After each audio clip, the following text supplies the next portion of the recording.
Excuse me. I'm sorry, I'll be right with you, I promise. I must say, you really put yourself in a difficult position. You may be an ambassador to England or France or even the King of England himself, but that doesn't mean that to whom much is given, much isn't still expected. You can't shirk your responsibilities. As your mother, Queen Eleanor, has already said, your strong possession, much more than your right, has given you the English throne, especially against your sister-in-law Constance's claim for her son Arthur. Do you realize that he may be somebody's heir, namely your older brother Geoffrey's? You may be rich or poor, depending upon what the monasteries give you, but if you think you're going to be able to harm that child, you're going to face the wrath of your lords. Now, Cardinal Pandolf was sent directly by Pope Innocent III because you overextended your kingly power to name your own Archbishop of Canterbury. Cardinal Pandolf may be preaching spiritual pride, but even if you don't fear being excommunicated, this is going to jeopardize your relationship with King Philip and France. Sure, right now you might be living in a mansion, but if you lose the support of your nobles and your subjects, you might very well find yourself living in another country under another name, and that's if you're lucky enough to escape being poisoned by a member of the clergy. So just remember this while you're sleeping in a king-size bed. I know what you have in mind with Hubert, but Arthur is your nephew, and he has as strong a claim to the English throne as you do. And sure, you may call me a Budinsky, you may call me a negative Nelly, you may call me anything, but no matter what you say, even if you're king, I tell thee, your majesty, it may be the devil or it may be the Lord, but you're still going to have to serve somebody.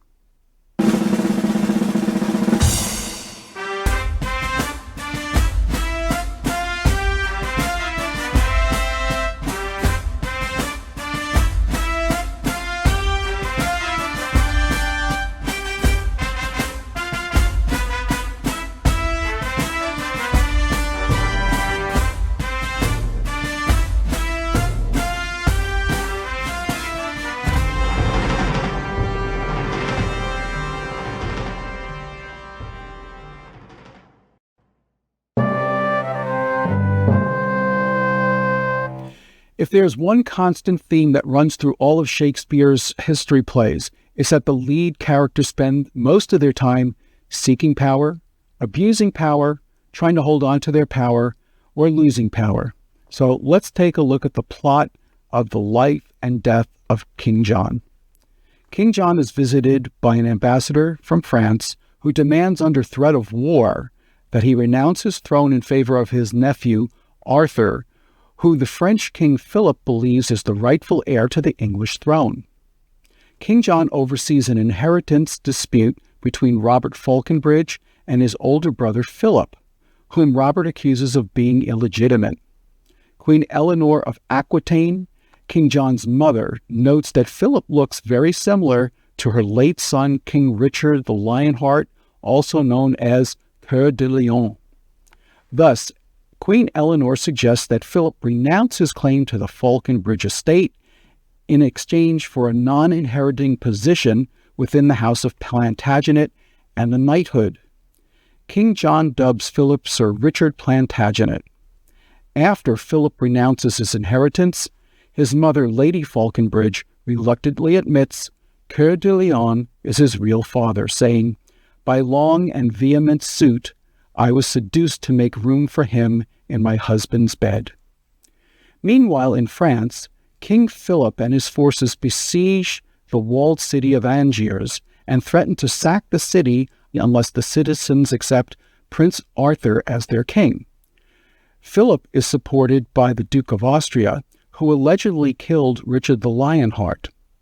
The English army arrives in France, and Queen Eleanor trades insults with Constance, Arthur's mother.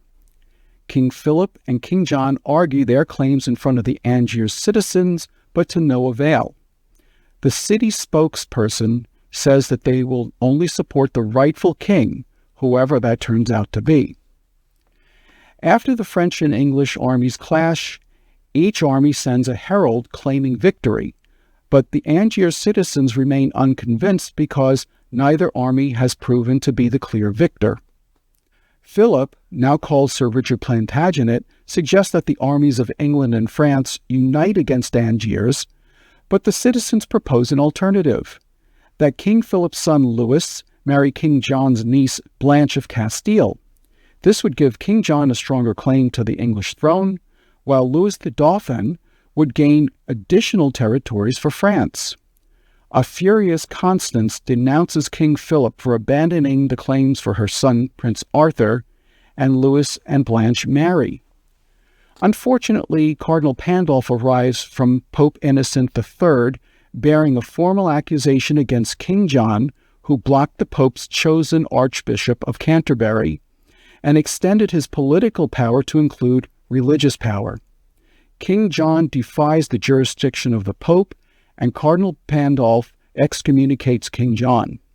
Pandolf demands that the French king renounce their newly formed treaty with England, but King Philip is hesitant, having just established familial ties to King John. Cardinal Pandolf says that Philip's ties to the Vatican are older and stronger, and reluctantly, Philip breaks ties with King John. As battles break out, the Duke of Austria is slain and beheaded by Sir Richard, and Prince Arthur is captured by the English army. Queen Eleanor is left in charge in France, while Sir Richard Plantagenet is sent to extort funds from the English monasteries. Meanwhile, King John secretly orders his subject Hubert to kill Arthur. Pandolf informs Louis the Dauphin that he now has as strong a claim to the English throne as Arthur or John, and Louis agrees to invade England. Hubert is reluctant to blind and kill Arthur and spares his life, but he doesn't want King John to know that he disobeyed his orders. The English lords demand Prince Arthur's release. King John agrees, but Hubert tells him that Arthur is dead. The nobles, believing the prince was murdered by his own uncle, defect to Louis the Dauphin and France. At the same time, King John learns that his mother and Lady Constance have died. Sir Richard reports that the monasteries are unhappy about the king's attempt to steal their lands and gold. Hubert is furious with King John, who pretends that he really didn't mean to order Arthur killed. But after King John fears retaliation for Arthur's murder, Hubert tells the king that Arthur is still alive. King John is delighted and sends him to tell this news to the nobles. Unfortunately, Arthur attempts to escape and dies jumping off the castle wall. The nobles find his body and believe that he was murdered by King John, despite Hubert's entreaties that he left the boy well. A defeated King John surrenders his crown to Cardinal Pandolf, who reverses the king's excommunication and gives back the crown. King John orders Richard Plantagenet, one of his few remaining loyal subjects, to lead the English army against the invading forces of France. While the English nobility swears allegiance to Louis the Dauphin in France, Cardinal Pandolf arrives and explains that King John has renounced his claims of supreme authority over the English Church, but Louis is adamant about continuing his invasion anyway and seizing the crown of England for himself. Richard Plantagenet arrives with the English army and threatens Louis, but to no avail. War breaks out and the losses mount up on each side, but Louis's reinforcements are wrecked and drowned during the sea crossing. The English nobles return to King John's side after a dying French nobleman, Count Melun, warns them that the Dauphin plans to behead them after his victory. King John is poisoned by a monk, and the lords gather round him as he dies. Richard Plantagenet plans a second assault on Louis's forces, but he learns that Cardinal Pandolf has negotiated a peace treaty. Richard Plantagenet and the English nobility all swear allegiance to John's son, Prince Henry. When we get back, we'll look at some of the interesting characters in King John. All right, let's take a look at some of these colorful and interesting characters in King John. We'll start with King John himself. He is the King of England, whose claim to the throne is now being challenged. Then we have his mother, Queen Eleanor. She's also his trusted and wise advisor. The next up is Philip Falconbridge.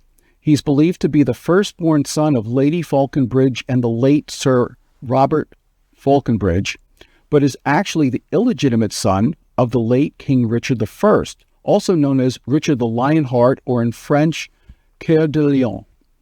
He later renounces his name and is knighted Sir Richard Plantagenet.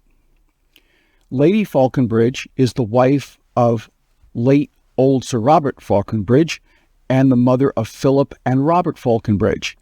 She was seduced by the late King Richard and fathered her firstborn son Philip, as we learn.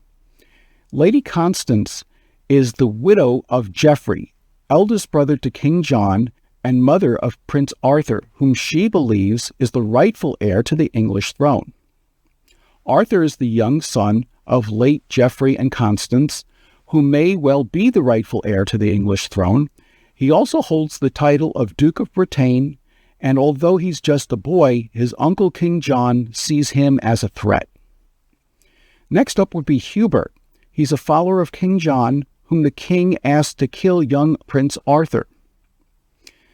Then we have the Earls of Essex, Pembroke, and Salisbury.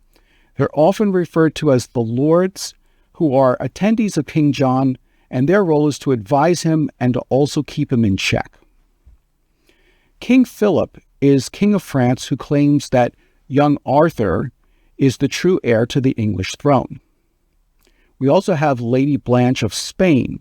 She's the niece of King John of England, who marries Louis the Dolphin of France to create a peace between England and France. Louis the Dolphin is the son of King Philip, who agrees to marry Lady Blanche. Cardinal Pandolf of Milan is the antagonist in the play. He's a legate from Pope Innocent III of Rome, who throws a monkey wrench into the newly knitted peace between England and France. And finally, we have Count Melon. He's a follower of King Philip of France, who tells the lords of the Dauphin's plans to betray and behead them. When we get back, we'll take a look at some of the plot devices and memorable scenes that make King John so memorable. Let's take a look at some of King John's best plot devices and memorable scenes. Illegitimacy is one of the more common plot devices in Shakespeare's plays, especially in the history plays. It makes sense because it serves to create confusion and conflict in the pursuit of power and the crown. It also blurs the lines of succession and legitimate rights. We'll see it again in King Lear between Gloucester's legitimate son Edgar and his illegitimate son Edmund, who's a villain. In Much Ado About Nothing, there is the legitimate Don Pedro and his illegitimate brother Don John, who is also a villain. In Troilus of Cressida, we'll meet the illegitimate Thersites, a scurrilous and low-class fool who acts as the play's commentator. Shakespeare also uses the possibility of illegitimacy to allow characters like Richard III to rise to the throne and Henry VIII to trade in Catherine of Aragon for Anne Boleyn. One of the most memorable scenes in King John is Act 1, Scene 1. King John must decide between Philip and Robert Falconbridge who is the rightful heir. Philip decides to give up all of his claims to his father's lands, give them to his brother, and instead follows King John and Queen Eleanor as Sir Richard Plantagenet. This is a case of him deciding to succeed or fail based on his own merits and not on an inheritance. By the way, Shakespeare uses Sir Richard as the play's commentator. Another memorable scene is in Act 3, Scene 1, right after the wedding of Lady Blanche to Louis the Dauphin of France. Cardinal Pandolf arrives as the legate from the Pope to excommunicate King John for usurping his authority over papal responsibilities. Cardinal Pandolf threatens to do the same thing to King Philip of France unless he breaks off his ties with King John. King Philip, fearing being excommunicated, agrees to sever ties, and the two countries once again prepare for war against each other. Unfortunately, King John of England is Lady Blanche's uncle, and Louis the Dauphin of France is now her husband. As we will see, this puts Lady Blanche in a most awkward predicament. This is a similar situation to the one Octavia found herself in Antony and Cleopatra. She was married to Mark Antony, and her brother was Octavius Caesar. Like Octavia, Blanche was used to broker a peace between warring factions, and in both cases, even after the marriages, war broke out again between the warring combatants. Let's take a look at some of the strong motivations that run through King John. Let's look at power and responsibility. This play revolves around power. Who should have it? How far should it extend? And living with the consequences of it. First, we have King John. His claim to the throne is questionable because his older brother Geoffrey's son, Arthur Bretagne, also has a strong claim. At first, John is willing to give Arthur the town of Angiers in France. This is more to satisfy Prince Arthur's mother, Constance, than anything. But later, he gives instructions to Hubert to have Arthur killed. And even though Hubert doesn't kill Arthur, he still dies from falling off a castle wall while he's trying to escape. This creates a ripple effect because the lords are outraged and believe the king was behind Arthur's death, so they defect to France. After this happens, King John learns that his mother, Queen Eleanor, has died, and he's been excommunicated, leaving him vulnerable as a monarch. He eventually gets Cardinal Pandolf to reinstate him, but by this time he's become weak and ineffective as a ruler, and he must use his nephew Richard Plantagenet as the surrogate leader for the English army. In his weakness, King John is poisoned by a monk and dies just before the end of the play. Cardinal Pandolf also has great responsibility bestowed upon him by the Pope. The problem is that he doesn't consider the consequences for his actions. While it's true that King John overstepped his authority by installing his own Archbishop of Canterbury counter to the Pope's intentions, Cardinal Pandolf doesn't take any responsibility for the havoc he wreaks by excommunicating King John at the wedding ceremony of Lady Blanche and Louis, creating massive war and loss of life. With the leverage of King Philip on his side, plus the newly wedded Blanche, who was King John's niece, it's much more likely that King John would have agreed to reasonable terms had the cardinal not been so hard-headed at the wedding reception. In summary, King John failed because, even as a monarch, he didn't recognize that he still had an obligation to serve the Pope in religious matters, and Cardinal Pandolf took no responsibility for the consequences caused by the power entrusted in him by the Pope, which just goes to show that to whom much is given, much is expected.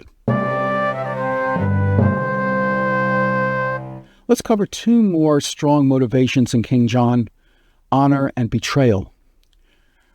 Richard Falconbridge is loyal to King John and Queen Eleanor, whom he rescues from the French.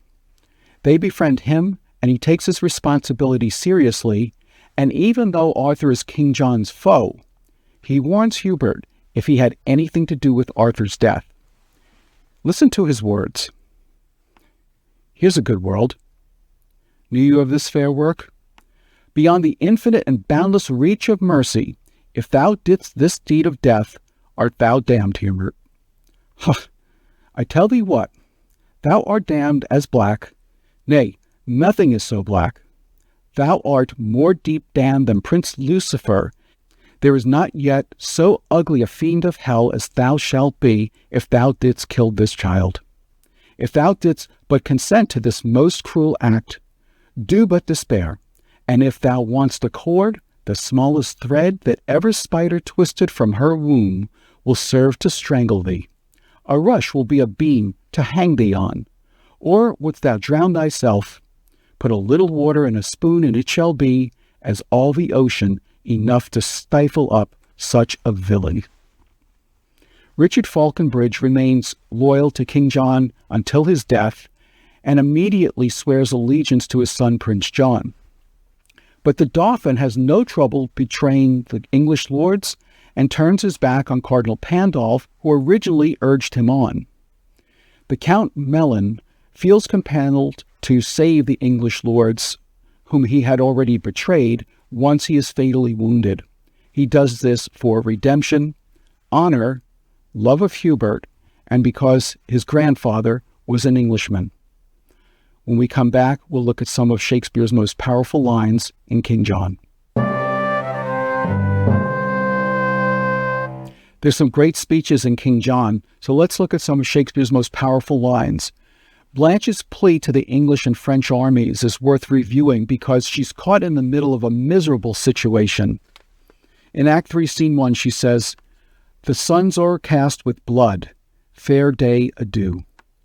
Which is the side that I must go withal? I am with both. Each army hath a hand, and in their rage, I having hold of both, they whirl asunder and dismember me. Husband, I cannot pray that thou mayst win. Uncle, I needs must pray that thou mayst lose. Father, I may not wish the fortune thine. Grandam, I will not wish thy wishes thrive. Whoever wins, on that side shall I lose, assured loss before the match be played." As a result of this situation, Blanche becomes one of Shakespeare's most sympathetic female characters. And we'll finish up with Sir Richard Plantagenet's ending words in Act 5, Scene 7. This is at the close of the play, right after King John's death and the pending elevation of Prince Henry to King Henry III. "O let us pay the time but needful woe, since it hath been beforehand with our griefs. This England never did, nor never shall, lie at the proud foot of a conqueror, but when it first did help to wound itself. Now these her princes are come home again, come the three corners of the world in arms, and we shall shock them. Naught shall make us rue, if England to itself do rest but true." This speech allows us to see the true nature of this noble character. When we return, we'll look at some of the major turning points and correlations in King John. All right, now let's take a look at some of the major turning points and correlations in King John. The first one takes place in Act 3, Scene 2. Arthur tries to escape the castle and jumps to his death. This casts suspicion on both King John and Hubert, even though they didn't kill Arthur, and it causes the lords to defect and support France.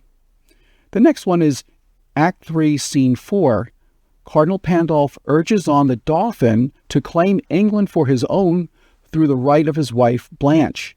Here we see that the cardinal is a troublemaker and that he's learned how to manipulate people to get what he wants. We'll also see a similar scenario in Henry VIII between Cardinal Wolsey and the king, both of whom abuse their powers in the play. And finally, in Act 5, Scene 4, the fatally wounded Count Melon tells the lords that they have been bought and sold and that they should return to King John before the Dauphin, if he's victorious, can have them beheaded. In King Lear, the fatally wounded villain Edgar tries to make things right by confessing his crimes to his brother Edmund and to the Duke of Albany. In Cymbeline, the evil queen on her deathbed admits to trying to kill her husband and his daughter. And at the end of Hamlet, Laertes begs forgiveness of Hamlet, saying that both of them have been poisoned and that King Claudius is to blame. When we get back, we'll look at some interesting facts about King John. In doing some research for this video, I found some interesting facts about the real King John. He was the youngest of 5 legitimate sons of Henry Plantagenet. He was given the nickname John Lackland by his father Henry II because he thought it unlikely that he would ever inherit any property. Although he reigned for 17 years, he was such an unpopular leader that his subjects called him Bad King John. His brother was Richard the Lionheart, but the two of them did not get along very well. John even tried to have Richard's captors imprison him and hold him longer, but they refused. However, Richard forgave his brother because he felt he had been given evil counsel. King John was accused of trying to rape Lord Essex Fitzwalter's daughter, Matilda. Fitzwalter later led a group of barons to force King John to sign the Magna Carta, which would limit the king's powers. King John reneged on his original support of the Magna Carta, resulting in the British Civil War known as the First Barons' War. In real life, he died of dysentery during the Civil War and not on the battlefield, making a fitting ending to his unremarkable life. All right, now let's go through the actors that appear in the 1984 BBC Shakespeare version of The Life and Death of King John. First, Leonard Rossiter, who plays King John himself, sadly died that very same year, ironically while he was waiting to go and perform on stage. Mary Morris, who plays Queen Eleanor, also plays the Duchess of Gloucester in the 1979 BBC Shakespeare version of Richard II. Robert Brown, who plays the Earl of Pembroke, also played Sir Walter Blunt in the 1979 BBC Shakespeare version of Henry IV Part 1.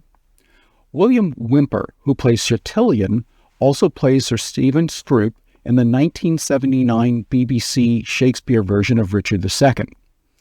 Clara Bloom, one of my favorite actresses, plays Lady Constance, also played Gertrude in the 1980 BBC version of Hamlet opposite Derek Jacobi, the Queen in the 1982 BBC version of Cymbeline opposite Helen Mirren, and Catherine of Aragon in the 1979 BBC Shakespeare version of Henry VIII.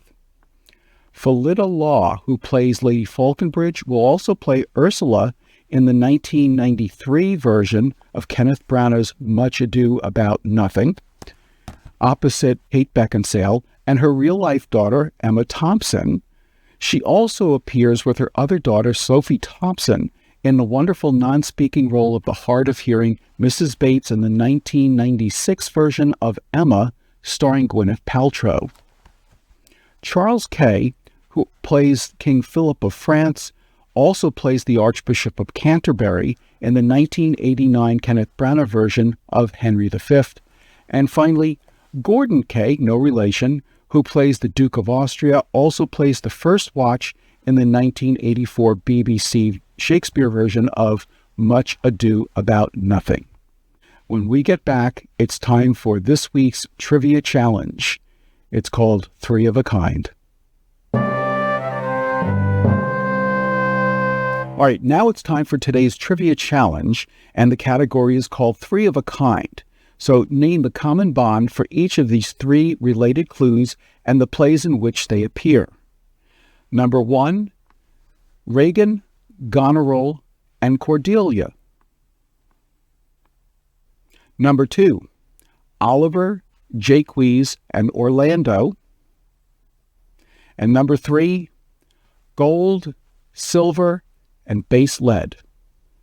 Let's see how you do. Come back in just a moment, and I'll have all the answers for you. All right, so let's see how you did with today's trivia challenge, Three of a Kind. You were to name the common bond for each of these three related clues and the play in which they appear. Let's go through them together. Number 1, Regan, Goneril, and Cordelia. Of course, those are the three daughters of King Lear. Number 2, Oliver, Jaques, and Orlando. They are the three sons of Sir Roland de Boys in As You Like It. And the third one, gold, silver, and base lead. They are the three caskets of Portia in The Merchant of Venice. Now, let's finish up with some relevant lessons for today. First, like Philip Falconbridge demonstrates, it doesn't matter where you start, but rather where you finish that counts. He didn't allow his illegitimacy to hold him back. In fact, he embraced it, and he forced people to interact with him based on his skills and his courage. Everything he eventually got, he got by earning it, including his knighthood. Number 2, Hubert refused to go through with this king's directive to kill young Arthur. Even though he originally said he would do it, he reached the right conclusion and spared the child's life. Not all decisions in life are easy, but you'll be most remembered for how you handle the most difficult ones, especially on Judgment Day. And finally, what's right is more important than who's right. Cardinal Pandolf abused his power by making it his personal mission to create as much havoc as possible to get his own way. He easily could have gotten King John to work with him, as we see in Act 5, Scene 1. Just remember that you can accomplish more through rapport building, tact, and diplomacy than you can with threats and ultimatums. I'm Dave Romeo, and thank you for watching this episode of Romeo on Shakespeare. Please join me next time when you will hear a tale so bloody and so heinous that you will long for tomorrow, and tomorrow, and tomorrow.